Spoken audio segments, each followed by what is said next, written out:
Olá, tudo bem? Sejam bem-vindos ao Encontro Constitucional. Bom, a nossa edição é voltada para a matéria de Direito Constitucional. No programa de hoje, nós vamos trazer um dos princípios fundamentais que estão listados no artigo 5º da Constituição Federal de 1988. Esse princípio é o princípio da liberdade.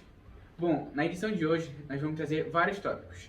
Entre eles estão a história da liberdade, especialista na matéria constitucional que irá falar sobre a liberdade, especialista na liberdade religiosa, liberdade de expressão e na liberdade de ir e vir. E por fim, nós vamos trazer uma jurisprudência relacionada ao referido princípio. Bom, no primeiro bloco do nosso encontro, eu vou chamar ela, a especialista em História do Direito, Jamile Almeida, que irá falar sobre a trajetória ao longo da história da liberdade. Bom, Jamile, seja muito bem-vinda ao Encontro Constitucional. Bom dia, eu vou falar um pouco sobre a história da liberdade. Os direitos de liberdade foram os primeiros direitos conquistados, funcionando como direito de defesa do indivíduo, e principalmente em relação ao Estado. É importante ressaltar que, depois do direito à vida, o que temos de mais importante é o direito à liberdade. A liberdade é o direito de qualquer pessoa manifestar suas ideias e pensamentos pessoais. Tivemos a primeira Constituição em 1824, que também foi chamada de Constituição Imperial. O artigo 19 da Declaração Universal dos Direitos Humanos diz que todo ser humano tem direito à liberdade de opinião e expressão. Este direito inclui a liberdade de ter opiniões, e por isso que, no geral, a liberdade é aquele que é livre com capacidade de agir por si só. Nossa, muito obrigado a Jamile pela sua excelente explanação. Bom, agora passando, nós vamos chamar uma professora que dá aula na Universidade Federal do Pará de Direito Constitucional. Bom, ela vai falar como a nossa Carta Magna aborda esse princípio da liberdade. Para iniciar o nosso debate, eu já vou começar fazendo uma pergunta para ti, Maria Augusta. Bom, qual o conceito de liberdade adotado na Constituição? Seja muito bem-vindo. Bom dia, Felipe. Muito obrigado pelo convite, por essa oportunidade de estar dando essa entrevista hoje sobre matéria de Constitucional e Liberdade. Eu me sinto muito honrada de estar aqui hoje. Bom, abordando a primeira pergunta feita por um dos nossos telespectadores, que é: qual é o conceito de liberdade adotado na Constituição? Em primeiro lugar, o que eu posso dizer é que a liberdade é um direito fundamental básico, de primeira geração, detentor de prerrogativas que lhe são inerentes à face de sua categoria. Podendo dizer também que a liberdade ela é inerente ao homem, inerente ao Estado e inerente à sociedade. Então, é papel do direito restringi-la e regulamentá-la para que todos os homens em sociedade, todos os indivíduos possam conviver em harmonia sem que a liberdade de um interfira na liberdade do outro. Então, é de extrema importância que o direito esteja aí para regulamentar. O Estado, no caso, ele tem que reconhecer, e ele reconhece já na Constituição, dentro dos outros códigos dos ordenamentos jurídicos, que a liberdade ela precisa ser regulamentada, pois ela é um direito básico e fundamental do indivíduo. Certo, Maria Augusta, obrigado pela sua resposta. Agora vamos seguir para a segunda pergunta, do nosso amigo internauta, que perguntou: como as liberdades são garantidas na Constituição? Excelente pergunta essa. Bom, as liberdades garantidas na Constituição, elas estão notoriamente no artigo 5º da Constituição Federal. E pode-se destacar os incisos 4, que é a livre manifestação do pensamento, o inciso 6, que é a liberdade religiosa, o inciso 15, que é a liberdade de locomoção, e o inciso 17, que é a liberdade de associação, que são os mais frequentes e recorrentes no nosso ordenamento jurídico, que estão sempre em pauta atualmente. E o artigo 5º, pela sua alta responsabilidade e relevância, é considerado uma cláusula pétrea. O que significa uma cláusula pétrea? É uma cláusula que não pode sofrer alteração. E nenhuma forma pode ser alterada dentro da Constituição. Só se mudar a Constituição, aí pode ser alterado. Mas como é uma cláusula pétrea, mesmo que seja atualizada a nossa Constituição, isso não vai mudar. É uma manobra jurídica que a gente podemos dizer que assegura a proteção de nossos direitos fundamentais básicos como indivíduos da sociedade e dos princípios da Constituição. Então, oferece maneiras de defender no âmbito legal que já somos livres para reclamar nossos direitos, independente de classe social, independente de gênero, independente da sua manifestação religiosa, você vai poder sim procurar os seus direitos. Certinho, acho que deu para a maioria dos nossos telespectadores ter uma breve visão do que a Constituição fala sobre isso. Bom, a nossa terceira pergunta enviada foi: quais as espécies de liberdade garantidas na Constituição? Falando agora um pouco sobre as espécies de liberdade que são garantidas na Constituição, eu posso destacar, em primeiro lugar, a liberdade de expressão, obviamente, e muitas vezes é um termo reducionista, pois a maioria das pessoas pensa que liberdade de expressão é a livre expressão de sentimentos e expressões, mas na verdade é um termo que vai muito mais além disso. Se trata da livre atividade intelectual, artística, científica, de comunicação, independente de censura ou licença. A lei federal garante a regulamentação dos espetáculos, de feiras, públicos, cabendo também o poder público informar as suas faixas etárias, os locais, os horários onde esses eventos irão ocorrer. E até mesmo se por alguma eventualidade famílias ou indivíduos se ofenderem e contrariar essas prerrogativas, está de acordo com o artigo 221 da Constituição Federal que o poder público poderá agir em cima disso. Outra liberdade muito pautada atualmente é a liberdade de profissão, que é o livre exercício de qualquer trabalho, ofício ou profissão, atendida nas qualificações profissionais que a lei estabelecer, conforme o inciso 13 do artigo 5º da Constituição Federal. Uma liberdade que não é tão pautada assim é a liberdade de informação. A Carta Magna prevê 2 dispositivos que asseguram a liberdade de informação. O artigo 5º do inciso 17 é assegurado a todos acesso à informação, resguardado ao sigilo da fonte, quando necessário, o exercício profissional. E também temos o artigo 33, que todos têm o direito a receber dos órgãos públicos informações de seu interesse particular ou de interesse coletivo geral que serão prezados no prazo de lei, sobre pena de responsabilidade, ressaltadas aquelas cujo sigilo seja imprescindível à segurança da sociedade e do Estado.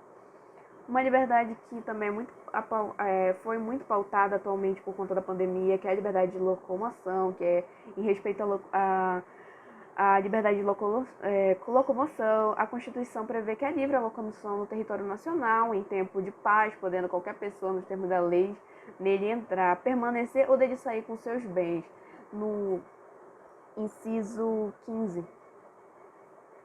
Bem como prevê que ninguém será preso senão em flagrante delito por ordem inscritiva e fundamental da autoridade judiciária.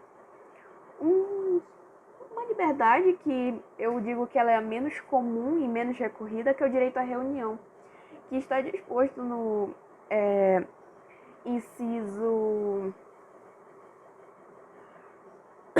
16 do artigo 5º da Carta Magna, e significa dizer que todos possam se reunir pacificamente, sem armas, em locais abertos ou públicos, independentemente de autorização, desde que não frustrem a ordem da reunião convocada para o mesmo local, sendo apenas exigido o prévio aviso das autoridades competentes. Então, são as livres manifestações que ocorrem atualmente por conta da pandemia, por conta dos médicos, e outros casos que já vieram acontecendo. Então, eu agradeço demais o convite, Felipe, ao jornal. Estou imensamente grata por esse convite. Então, até logo e até a próxima. Muito obrigada. Muito obrigado, Maria Augusta Trindade, pela sua participação aqui no encontro. Bom, passando para outra etapa do nosso encontro, nós vamos entrar na parte da explicação do direito do princípio da liberdade, envolvendo a liberdade religiosa, a liberdade de expressão e a liberdade de ir e vir.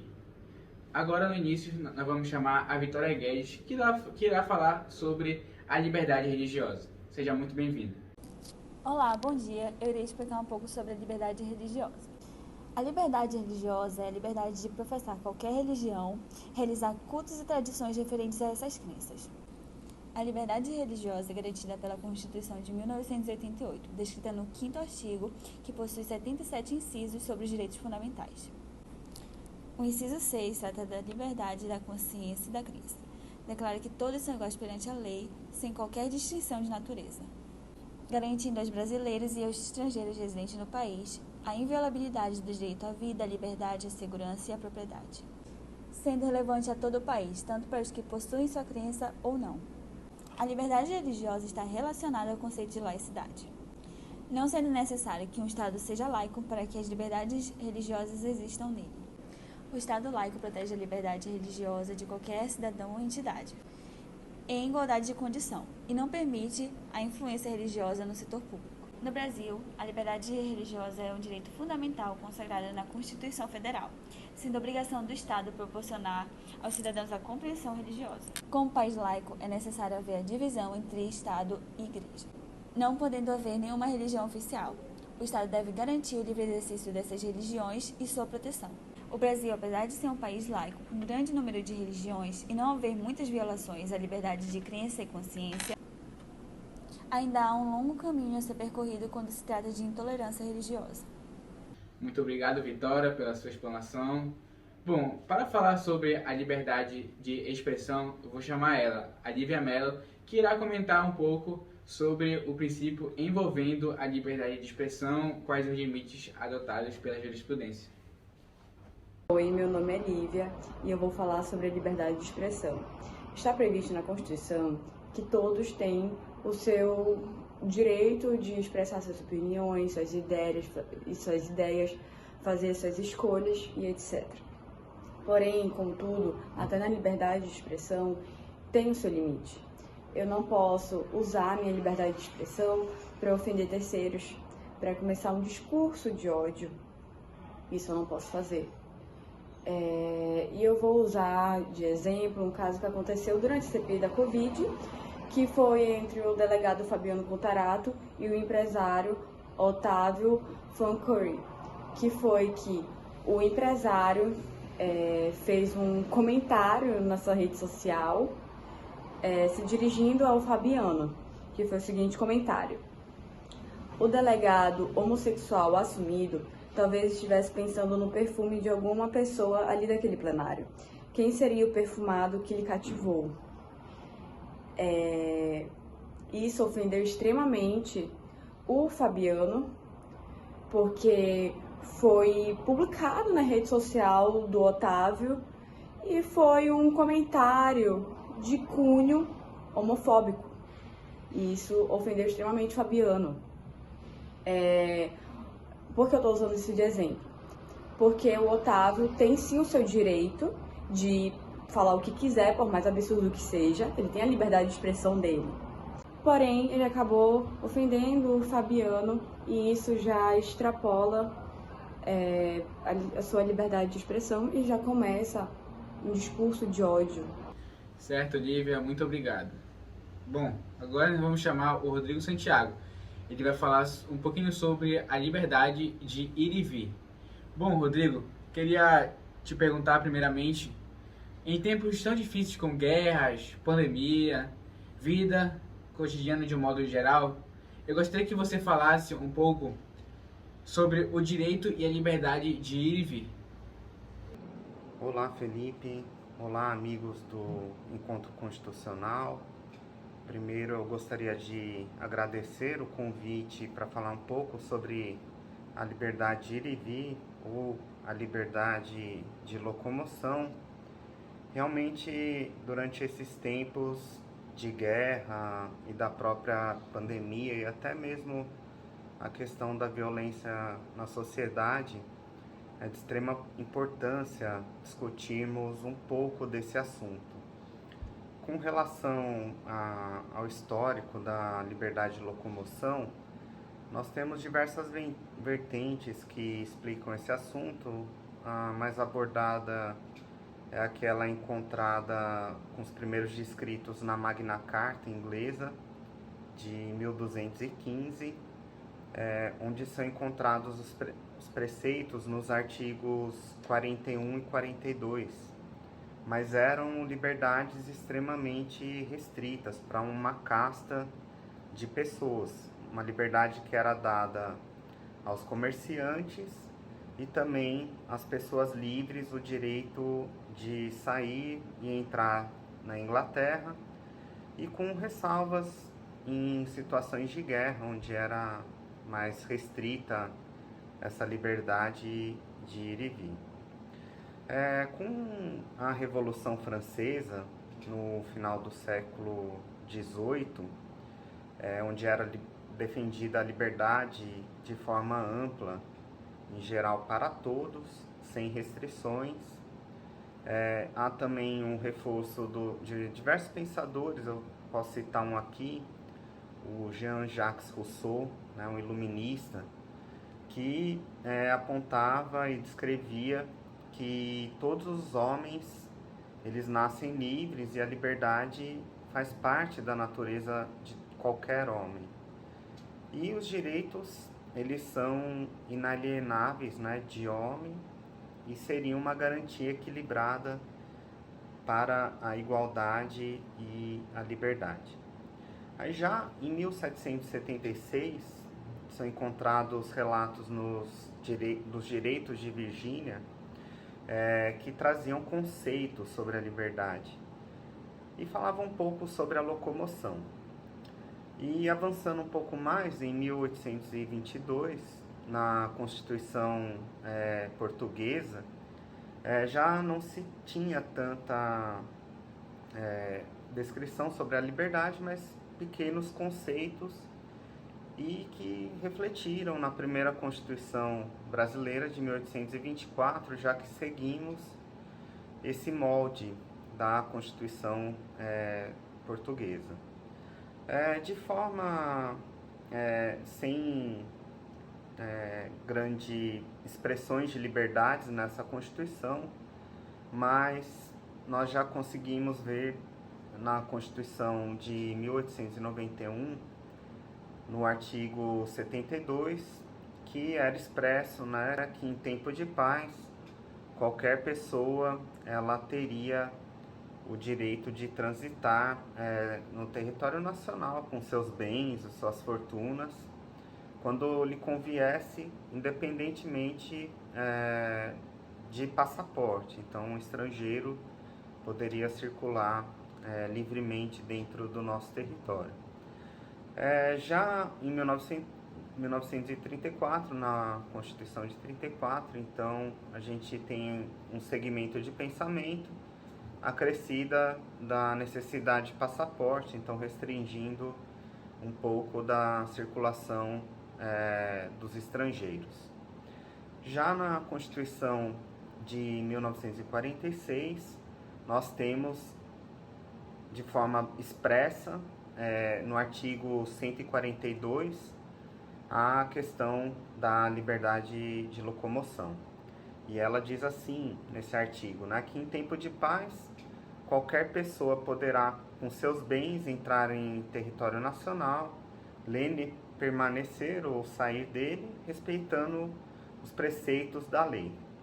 Mas, durante o regime militar, nós começamos a ver, mesmo estando positivada na Constituição o direito de ir e vir, o direito à locomoção, restrições da liberdade, como, por exemplo, no caso do ato institucional número 5, no qual ficou proibida a realização de reuniões políticas e também o aparecimento de toques de recolher.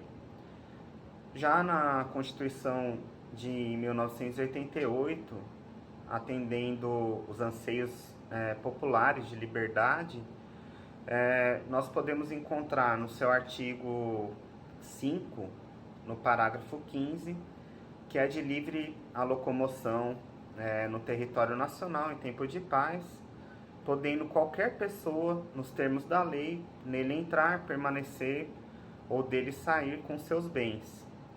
Mesmo assim, com toda essa garantia de liberdade de locomoção, existem limites para tal garantia. Como em casos de guerra, quando é decretado, por exemplo, estado de sítio, ou ainda pode-se destacar uma restrição de liberdade que é dada somente a espaços públicos, então eu não posso invadir uma unidade privada, porque ela é garantida, né? Também a gente pode ter limitações do direito de ir e vir, que também estão no artigo 5, no parágrafo 54, que é uma privação da liberdade de locomoção por ordem ou por decisão do Poder Judiciário. E nele é descrito que ninguém será privado da liberdade sem o devido processo legal, que ocorre em casos de prisão após julgamento.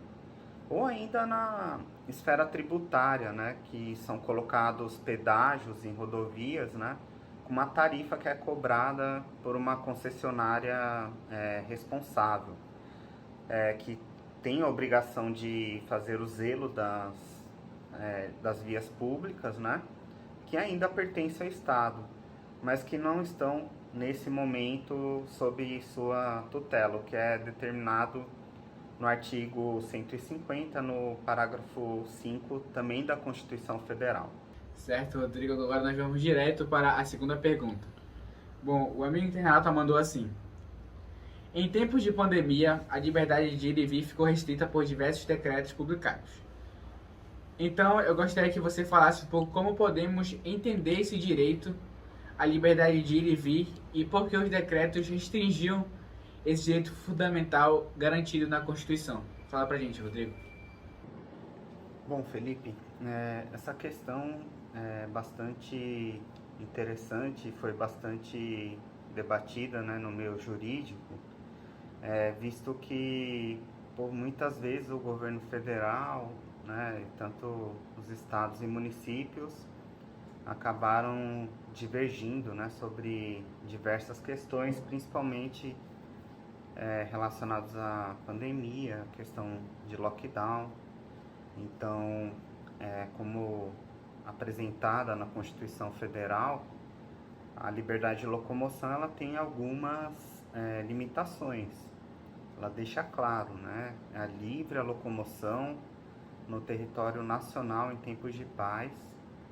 E aí, durante a pandemia, pudemos ver diversos decretos, né, que acabaram restringindo essa liberdade, né, para sair a qualquer hora do dia, por exemplo, a não ser que fosse por um motivo de ir ao mercado, né, comprar alimentos, ou ainda ir à farmácia, né, ou mesmo para comprar medicamentos, ou mesmo para ir ao hospital à busca de assistência médica. Inclusive, nós temos um decreto federal, né, o 13.979 de 2020, no qual existem restrições a essa liberdade de locomoção. Então, sendo assim, diante da questão da pandemia estabelecida pela Organização Mundial de Saúde e também adotada pelo Ministério da Saúde, nós tínhamos uma questão de elevado potencial de lesividade decorrente da circulação do coronavírus e que poderia deixar a sociedade exposta, né, a um meio bastante agressivo de transmissão contagiosa involuntária. Então, era possível, né, essa restrição de liberdade.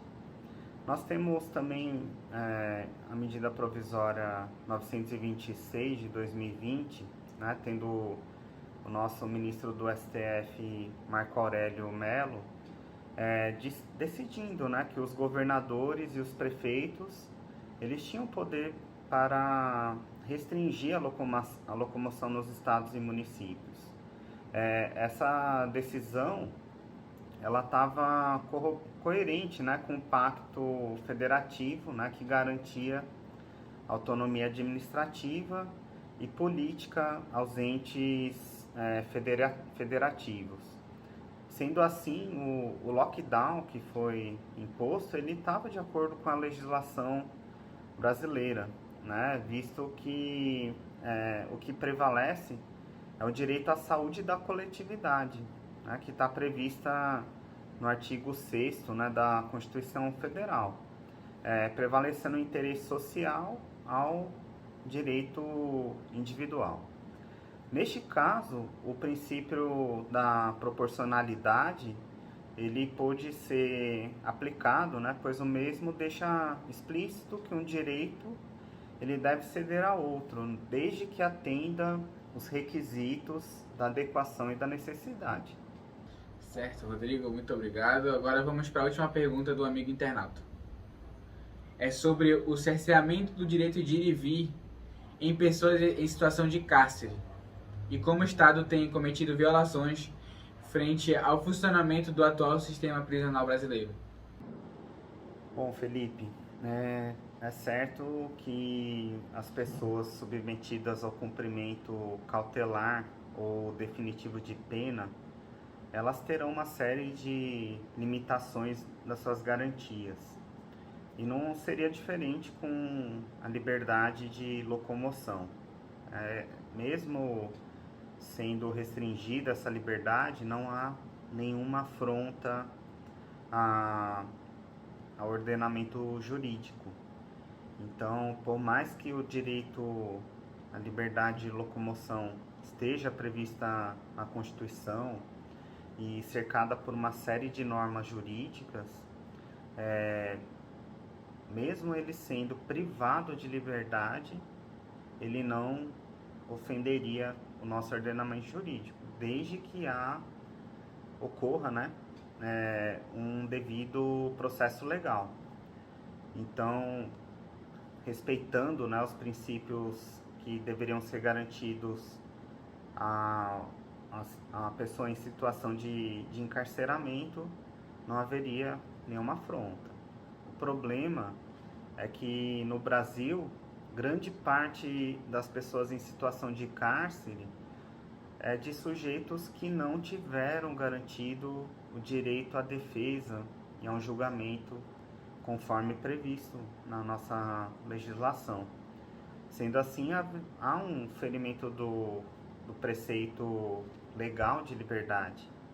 Então, muitas dessas pessoas que estão nessa situação cumprindo penas poderiam estar realizando outro tipo de pena alternativa, né, ao invés de terem restringida a sua privação de liberdade. Outro fato que ofende, né, que fere o nosso ordenamento jurídico das pessoas em situação de cárcere e que é positivado no nosso ordenamento jurídico, principalmente nos códigos, né, penais e na Constituição, é que as pessoas que têm privação de liberdade em situação de cárcere, elas devem ter a sua integridade física e moral preservadas, fato que não ocorre nos presídios brasileiros. Então nós temos presídios superlotados com pessoas que, em sua maioria, não são pessoas que cometeram crimes gravíssimos, né? Então, há sim, nesse caso, né, uma ofensa ao nosso ordenamento pátrio aí. Então, muito obrigado, Felipe, e até a próxima. Certo, muito obrigado, Rodrigo, pela sua explicação. Creio que agregou bastante no conhecimento de todos. Bom, para finalizar o jornal, eu vou chamar o José Felipe Rodrigues, o advogado também da área constitucional, que irá falar uma jurisprudência sobre o princípio da liberdade. Vai, José, pode falar. Primeiramente, olá a todos que estão acompanhando o jornal. Olá, Felipe. Fico muito agradecido pelo convite. E vamos falar sobre uma jurisprudência, um processo que ocorreu no Tribunal de Justiça do Estado de São Paulo. E como se deu esse processo? Rafael Messa, um policial militar, impetrou um habeas corpus contra o decreto 66.421, de 3/1 de 2022, editado pelo governador do estado de São Paulo, João Dória. Nesse decreto, determinava que a partir daquela data, os servidores de administração pública estadual, assim como militares do estado, deveriam apresentar o comprovante de vacinação completa para o ingresso em suas instalações, sob pena de apuração de eventual responsabilidade disciplinar. O que acontece? O comprovante da vacinação deveria constar com as 3 doses da vacina. Porém, o Rafael, ele optou por não tomar a 3ª dose. Ele havia tomado apenas as 2 doses e entrou com esse pedido de habeas corpus para poder praticar, né, o seu trabalho e o seu labor. Porém, devido ao decreto e às condições de Rafael, não ter tomado a 3ª dose, ele não foi possível que ele ingressasse no seu trabalho. Não foi possível que ele pudesse realizar suas respectivas funções. E no decorrer do processo, houveram diversas argumentações, tanto da parte da pessoa que protocolou, né, o processo, quanto do governo de São Paulo, que apresentava argumentos de defesa. E diante dessas várias argumentações pró e contra, né, o relator do caso considerou que o ato normativo impugnado tem respaldo no dever de proteção e defesa à saúde, previsto constitucionalmente nos artigos 196 e 24. Neste último artigo, em seu inciso 12, ambos da Constituição Federal. As vacinas aplicadas no país, segundo, de acordo com o relator, né, as vacinas aplicadas no país foram submetidas ao crivo dos órgãos e agências reguladoras competentes, que deram por comprovadas a segurança e eficácia científica dos imunizantes. Diante disso, as alegações de desconfiança do impetrante resvalam no negacionismo científico e não são suficientes ao afastamento da norma. Diante disso, o habeas corpus foi negado pelo desembargador do caso. E esse foi um caso ocorrido, né? Que fique bem claro, Felipe, e a todos que estão assistindo, que eu aqui não estou não estou dando minha opinião e muito menos fazendo juízo de valor. Eu só estou repassando um caso e como ele se desenvolveu, né? O que alegava o impetrante dele e o que alegava o Estado de São Paulo, que estava sofrendo o processo. Certo, muito obrigado, José, por trazer esse exemplo, e nós vimos como na prática a jurisprudência adota o princípio da liberdade. Gente, está na hora de finalizar o nosso encontro. Muito obrigado pela atenção de todos e até a próxima. A gente se vê por aí.